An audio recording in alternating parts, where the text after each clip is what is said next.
In case you missed it, there was a qualifier tournament for the Splat World Championship event casted on ProChara's channel recently. Link in the description. It's a great opportunity to check in and see how top teams from around the world are playing right now, and not just because of the gameplay you get to watch. Something really cool about this event was that it was casted by Jared and Madness, both players on Jackpot, one of the top teams in North America.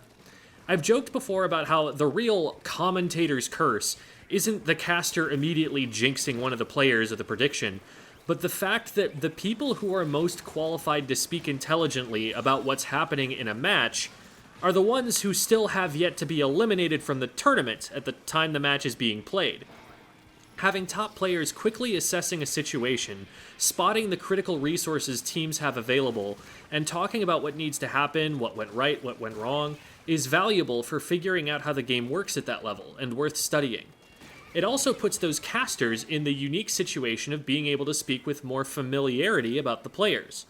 There wasn't much that was as unexpected or exciting for them, so at times it might have come across to the uninformed viewers maybe a little monotone, but that's because they're used to the game being played at this level.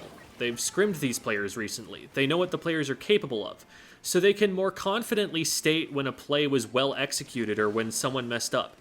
They also feel more comfortable joking around about these players, maybe being more critical at times. Their knowledge and confidence and experience make it a much different performance than you'll usually see, all just because Jackpot didn't happen to be playing at this event.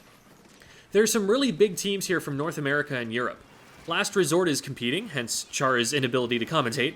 Starburst, undisputed top Western team for a very long time, is back from a hiatus with all 4 members of their usual roster. DK Summit is a pickup name for a team that's basically Crushed Soda, except they replace Kyo with Zero, a longtime rival and friend of Kyo's, one of the strongest mechanical players in the West. From Europe, Alliance Rogue is already qualified, but you'll see matches from Graveyard Shift, strong rivals of Alliance Rogue with a hyper-aggressive Tetris comp, and Zero Deaths, who also run Tetris and routinely challenge the best teams in Europe.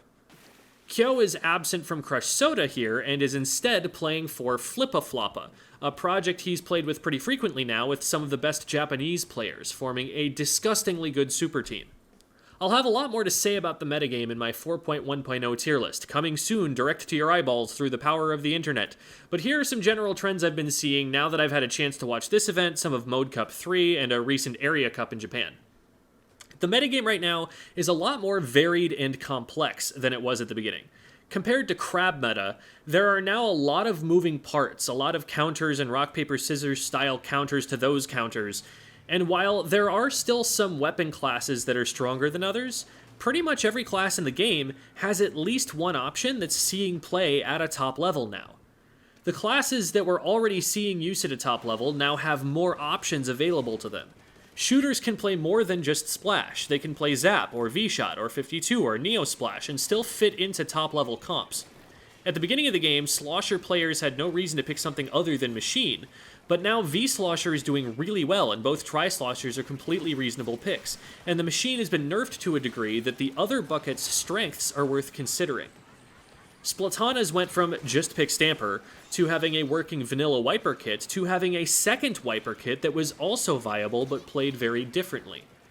Ballpoint is still an extremely powerful splatling in spite of some nerfs to bring it back down to earth a little bit, but Nautilus is also disgusting right now, and both heavy kits have great niche use cases that anyone who can play Naut or Ballpoint could take advantage of if the comp called for them to flex. With that new versatility also comes greater complexity. Building successful weapon comps is a much more difficult task now than when the meta comp was however many splashes you want and fill the remaining slots with sloshing machines, and maybe a stamper. There's no set of weapons that are seeing universal play at top level anymore. Ballpoint is still extremely common, but anchorless comps are still doing fine.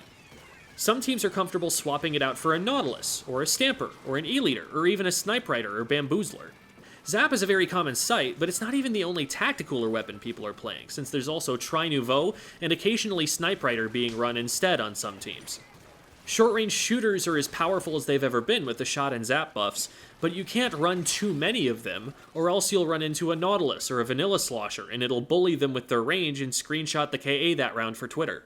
Just because there are a lot of weapons that work, we can't assume that it's easier to build comps that work, because there are a lot of considerations like whether there's enough paint, lethal bombs for defense, range, kill power, AoE, specials you can actually use to force the enemy team to move on a retake, chip damage combos, the ability to play at a fast pace. And there just isn't an easy cure-all weapon that gives you all of those things without many downsides like there used to be. It's a lot more like a jigsaw puzzle now, with more pieces that won't fit well together, more ways you can accidentally hold the team back on the weapon select screen. Give the qualifier a watch and think about what you're seeing, and pretty soon I'll have my tier list out, and we'll talk more about it then.